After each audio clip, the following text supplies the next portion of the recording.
What you see here is the fourth clock that I've made about 3 years ago of my own custom design.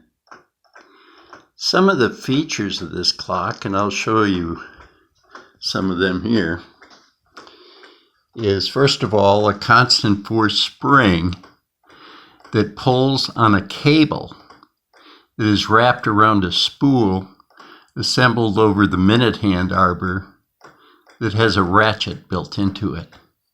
And that powers this clock through that minute hand arbor through a series of gears shown above here that actually ends up rotating a escape wheel at a rate of 2 revolutions per minute.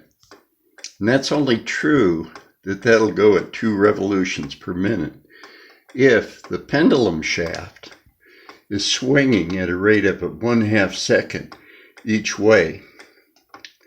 And that is provided by the pendulum bob weight that I can show here, properly positioned up and down on that pendulum shaft. Let me put that back here if I can. There we go. And basically what this could be referred to is a bracket clock, very similar to a bracket clock of the early 1800s, where they used the wooden gears that drive lantern pinion gears with cross pins, which I'm showing here.